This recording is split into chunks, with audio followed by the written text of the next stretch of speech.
Con su venia, señor presidente. No puedo dejar de hacerle un reclamo, señor presidente, cuando usted no permite que se abra el tablero. Y no lo permite porque no está la mayoría priista, y eso debe quedar claro. Eso no es correcto, presidente. En esta intervención voy a argumentar respecto de todas mis reservas en virtud de que las mismas se relacionan. Espero me sea concedido el tiempo. Diputadas y diputados, la sociedad humana funciona a base de organizaciones cada vez más complejas que obligan a establecer instrumentos de derecho que permiten la firme convivencia de acuerdo a las necesidades sociales que se encuentran en movimiento. Es por ello que las reformas que se plantean en esta minuta deben ir acorde con la estructura de crecimiento a las necesidades sociales que harán historia en las nuevas formas de democracia futura. Alcanzar la transición que México necesita no es algo sencillo, pero es posible e indispensable. El país no tiene otra alternativa. Debe transformarse para dar satisfacción a las necesidades de todo el pueblo. Se necesita una nueva cultura política, profundamente patriótica, que sin menoscabo de las diferentes posiciones ideológicas y partidistas, informe y encauce las decisiones y los trabajos políticos en función del bien general de la nación.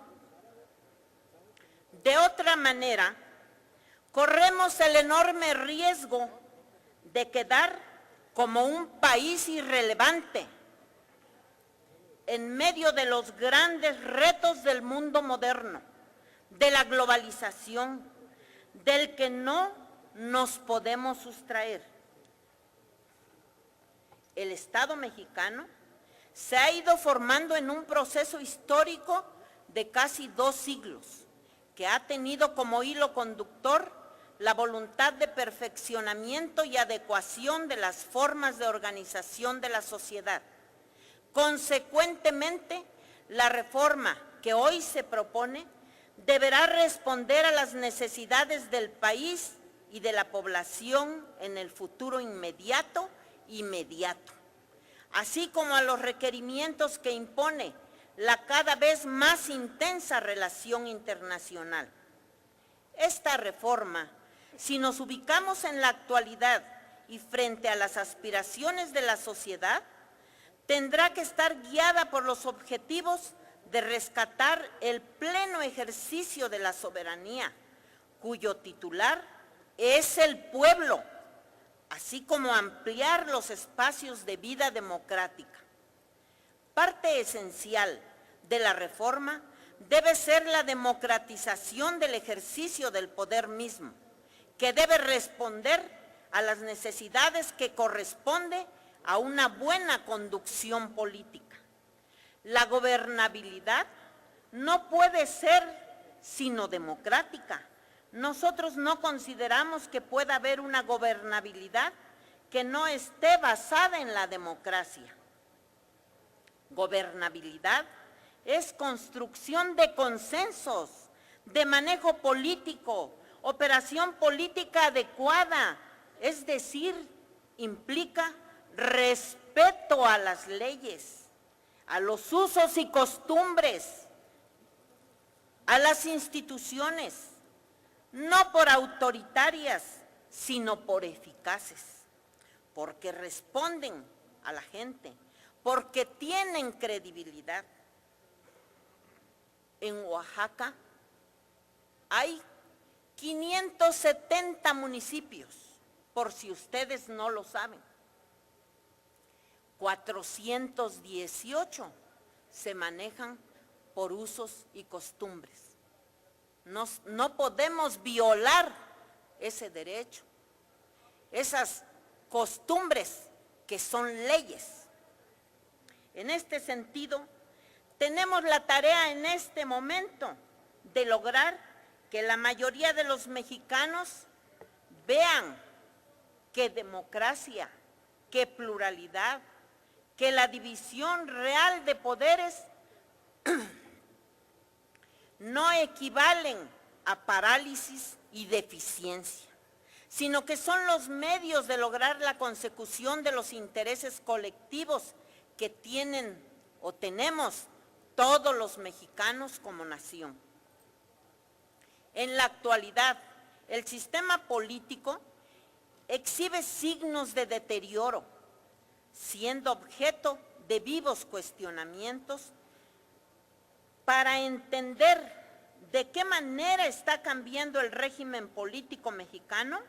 Hay que aplicarle el moderno enfoque del derecho, para el cual no basta el mero examen formal de las leyes secundarias, sino precisa completarlo con los datos que arroja la realidad política y social, dado que cualquier régimen político, en última instancia, constituye la solución política efectiva que adopta una comunidad, misma que se sustenta en una serie de poderes constitucionales y poderes de hecho que la hacen posible.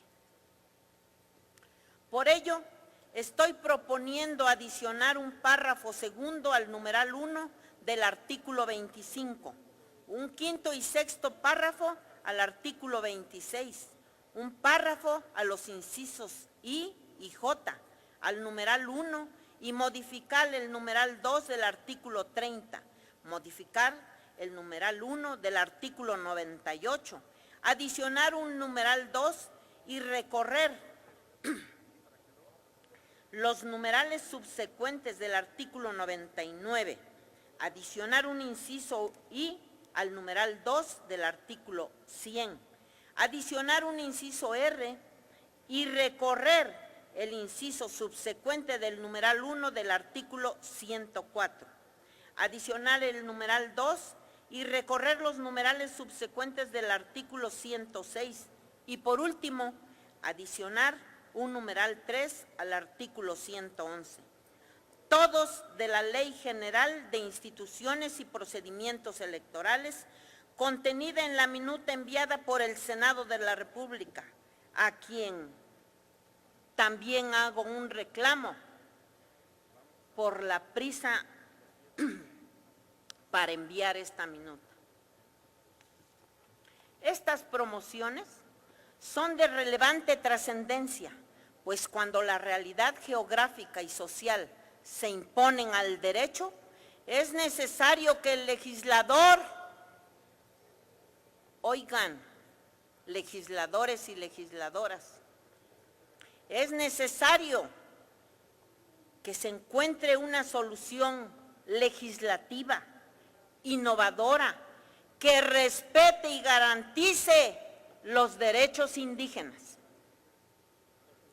Con estas adiciones que propongo, se establecerán las medidas y procedimientos que protegerán, promoverán y harán valer y respetar los usos, costumbres, tradiciones y prácticas democráticas, incluidos sus derechos sociales, preservando la realización de elecciones en el tiempo, modo y lugar en el que inveteradamente han tenido su desarrollo con regularidad y en un ambiente que genere las circunstancias propicias para dar vigencia a elecciones auténticas, libres, en municipios y comunidades indígenas, en las que se deba ejercer el derecho del sufragio. He hecho reservas a todos estos artículos. Espero no caiga en oídos sordos Y lo digo no por ustedes, diputadas y diputados. Sé que aquí difícilmente, y menos si no se habla el tablero, va a cambiar. Mi participación va dirigida a aquellos que hoy nos ven en un televisor, aquellos a los que les advertimos que las despensas eran solo pan para hoy y hambre para mañana. Y lo estamos comprobando, lo estamos demostrando. ¿Cuánto subió el salario mínimo? No hay apoyo al campo.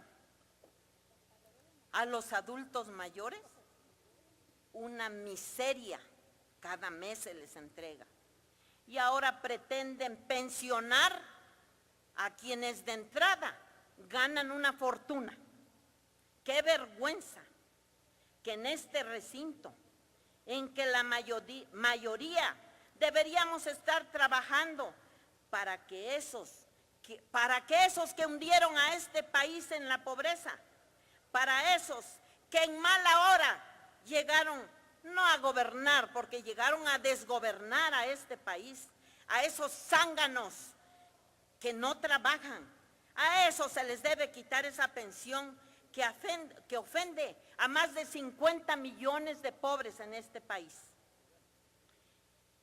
A esos que hundieron en la pobreza y que hoy están en pobreza extrema, más de 25 millones de mexicanos.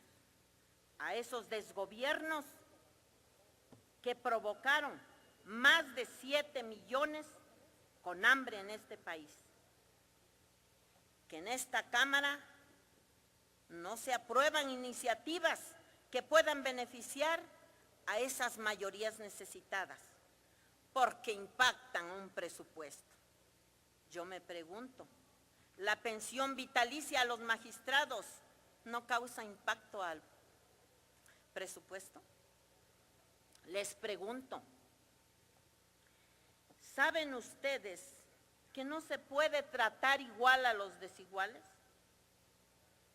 Que se deben tomar en cuenta a esos pueblos de usos y costumbres, a esos indígenas que en su mayoría se encuentran en Oaxaca. Nuevamente hago un llamado a esos que tienen mucha prisa y que el tiempo les pesa para seguir robando a esta nación. Hago un llamado a los que en 2015 van a volver a votar. No olviden quién está traicionando a esta nación. Tienen un partido. Muchas gracias.